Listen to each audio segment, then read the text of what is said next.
नैहर के यार से कुछो न भई रहल जवानी ताजा जी।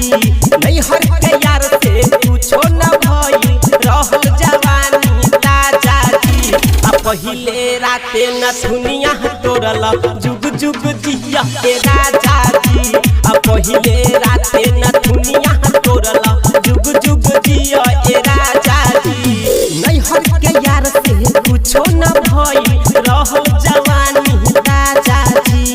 नैहर के यार से कुछो न भई रहल जवानी ताजा जी। अब पहिले राते न दुनिया तोड़ल जुग जुग जिया ए राजा जी। अब पहिले राते न दुनिया तोड़ल जुग जुग जिया ए राजा जी। जीते रही हो ए राजा। पहिले राते न दुनिया तोड़ल जुग जुग जिया ए राजा। डीजे गुड मधुबनी,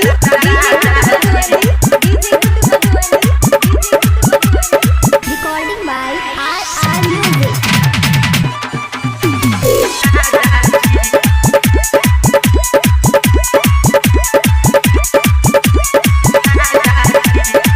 रगरी रगरी तोड़ला पहले रात से जी।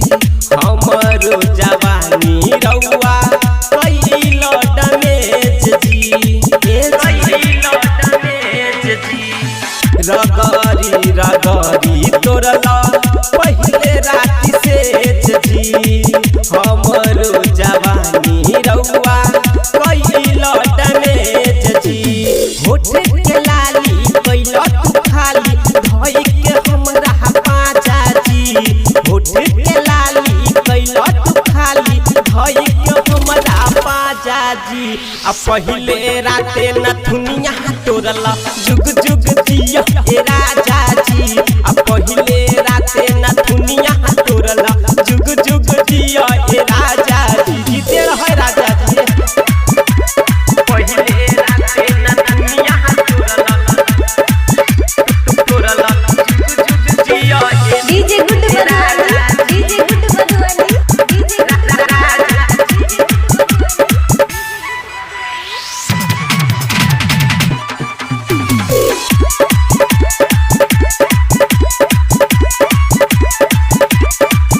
Recording by R music. लागल अगिया हमर दिल तू बुताई हो।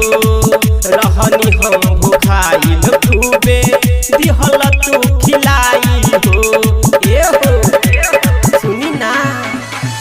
लागल अगिया हमर दिल तू बुताई हो। रहनी हम भुखाइल खूबे दिल तू खिलाई हो। राइटर राजा अंकित उजाला में रहे ना माइलेज जी।